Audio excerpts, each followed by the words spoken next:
What's up everyone, back for another beer review, and today I'll be reviewing yet another collaboration beer. This time between Third Moon Brewing, and they're out of Milton, Ontario, Canada, and Ketch, and they're out of... Time out. Let me just say, I'm gonna butcher the pronunciation of their city, so just be forewarned, it's gonna be terrible. But they are out of Sainte-Flavie, Quebec, Canada, and this is their ghost ship. So they're calling this one an IPA with a local organic honey and Nelson Sauvin from Freestyle Hops. It comes in at 6.5% alcohol by volume. No IBUs listed. Time of review.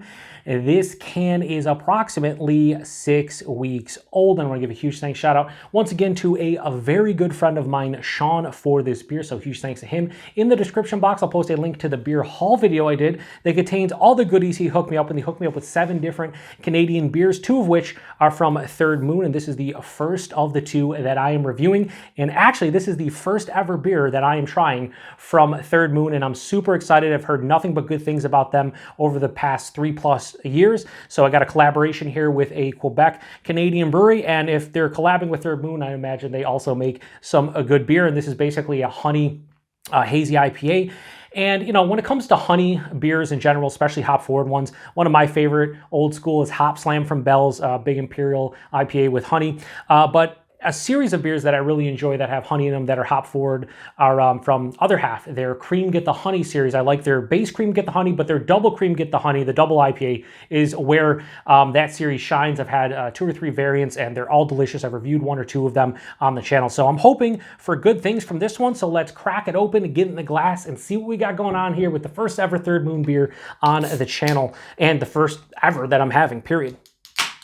So yeah, 6 weeks old, should be drinking quite well. I think Sean had this in like the past week and a half and said it was drinking pretty well as well. As soon as I crack that, I smell it. It smells awesome.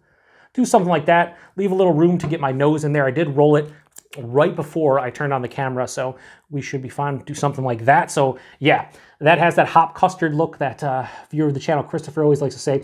It has this like deep orange honey color, but very murky and turbid. Has just over a finger of a super creamy, tightly compact, bubbled head that is off-white, maybe like an eggshell white. Hold it up to the glass. You can't see through it. It's in the Bellwoods glass. Bellwoods, for a long time, one of my favorite Canadian craft breweries. And I really don't have a ton of Canadian craft glassware, so I thought, hey, we'll throw it into the Bellwoods glass and see what's going on. But yeah, I mean, that plays a role of what you're kind of looking for out of hazies nowadays. Let's get a nose. Yeah, that smells awesome. So I'm getting more of like a white wine as opposed to white grapes. I mean, Nelson, white wine, white grapes, sometimes gooseberries. A lot more often than not, I get white grapes, but definitely getting like a white wine kind of aroma.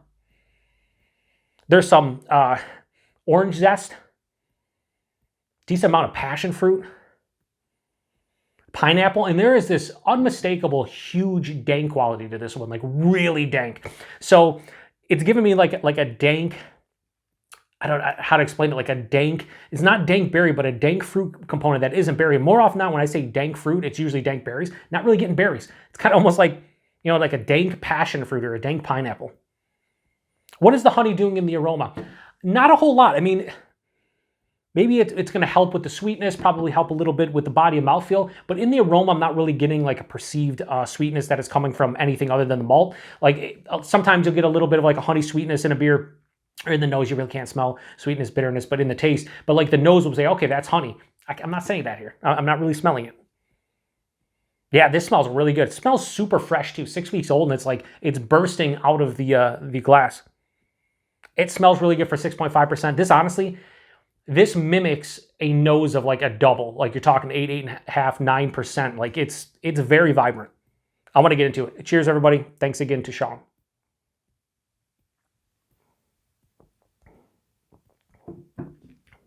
Okay, so I think I'm getting the honey in the taste. Oh yeah, 100% on the finish. It's not like overbearing, but it's definitely noticeable. It is this nice, there's like a drying on the back of the palate, but it's kind of mixing in with a honey flavor as opposed to the sweetness. That's real cool. Wow, that's real cool. Tell you what, bodying this for 6.5%, this is like higher side of medium. That's pretty substantial for 6.5% beer. I don't know if it's the honey doing it. They're probably using a shit ton of oats and like flake wheat and all kinds of different stuff. But I'll tell you what, 6.5%, this, based on the taste, the aroma, everything, this is drinking like a bigger, to me, like a bigger beer, like at 8.5, 9%. Like it's wild. Yeah, so body, higher side, medium. Mouthfeel, it's soft, but not overly so. This is like mild to moderately carbonated. It's smooth and it has a creaminess to it. It's not an amazing mouthfeel, but it is nice. I think the body is more impressive based on the fact that it's 6.5% than the mouthfeel, but the mouthfeel is nice and right in the realm of what you're expecting from the style itself. The taste. Here's the thing that impresses me about the taste. It's the body and mouth, the body specifically. Fantastic. Mouth feels nice. The key takeaway I get on the palate is that lingering like honey kind of character, like just flavor. And the fact that this is not overly sweet. Right at the forefront, I'm hit with a little bit of like a doughy, bready kind of malt character, dives underneath the palate. Right after that, orange, grapefruit, tangelo in that realm. But it's more of like the rind, the zest. It's more of like a citrus oil than anything. As it passes through, a little bit of pineapple, but it's an underripened pineapple halfway through the palate. Then I get like a nice ripened passion fruit, like a juicy kind of almost, you know how passion fruits are a little bit like tart and not quite sour, but have that tartness to them. That's kind of what I'm getting about 2/3 of the way through the palate. And then on the finish, there's this white wine, to me, white wine dryness, and it kind of carries on through the finish, and then the honey hits. And again, it's a honey character, not a sweetness. That's really where and there's this substantial dankness. So I'm getting like a dank honey white wine dryness. Like it's very, like that sounds weird, doesn't it? It sounds, if I just said that to you and you don't drink beer, you'd be like, that sounds fucking gross. Like, what is that? What do you mean dank honey white wine dryness? I don't know. That's what I'm getting on the back palate. There's no bitterness, like very mild, if any, but it balances out really nice on the back because of that dankness and because of that dryness. This is like semi to full on dry, more approaching full from, like, again, it has like a perceived white wine kind of dryness from the Nelson. And yeah, this is really good. Is it blowing my mind? It is not. But I will say I'm very impressed for the first beer, especially since it's 6.5%. And it's honey, or it's a honey IPA, and they're brewing with honey, and that's, there's been some honey beers that I just haven't really cared for. This, my friends, is not one of them. I really do dig this one. So I'm not going to go super high on Go Ship from Third Moon and Ketch, and they also said in the bottom, it says, Ketch of the day. I see what they did there.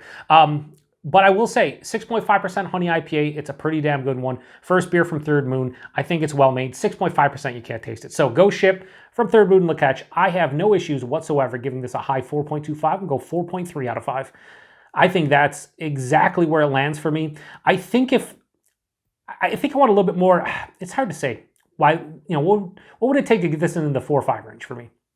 I think, if we're being honest, I think I would like a little bit better mouthfeel, and I think I would like a little bit more intensity to the flavors, especially through the first 2/3, 3/4 of the palate. The finish is what really draws me to this beer, that dank honey kind of white wine dryness on the finish.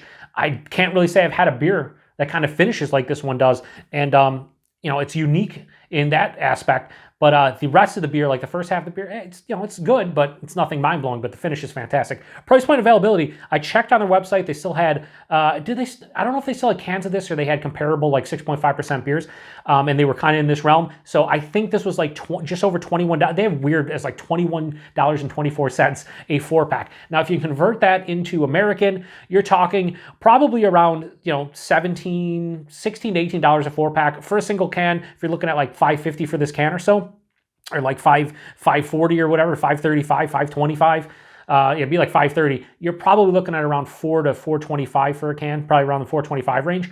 And that's kind of the going rate here. If you, let's say this was the other half, cream, get the honey, I'm pretty sure those are like $18 a 4-pack. So kind of in that same realm. It is what it is. It's all in the eye of the beholder. If you want to pay that, you pay that. If not, you don't. But I have no issue with that. If like I was up there and I was able to grab a can or two of their stuff, I'd no qualms whatsoever buying a beer that's 6.5% with honey, Nelson Sauvin hops, hop forward for like $4.25 American for a can. No issues. Availability is Third Moon. They're available, I'm pretty sure, throughout Ontario. I don't know I don't know if you can order their stuff online and have it delivered, or if you order it online, pick it up at the brewery. I do know some bottle shops get their beers across the province. There's some different, it's weird. Ontario laws are weird. I know they're getting better. You can get them in grocery stores now and whatnot. Maybe in some point in the future, it'll be even better. But if anybody out there in Canada, Sean, anyone else want to chime in where you can get Third Moon stuff, feel free. I really don't know. I just know Sean was nice enough to hook me up with this one. And I have their Each Beast of God, the Ethiopian washed Gori Geisha coffee variant that I'll be reviewing probably by the end of this month into early next, but that is the other beer I have from them I'm looking forward to. So huge thanks to Sean. Thanks to everybody stopping by for another beer review here on the Beer Patrol. Really happy to finally try a Third Moon beer, and even more, I'm not even surprised. I'm just happy that they kind of lived up to the hype in my own mind. So anyway, to the next one. Cheers.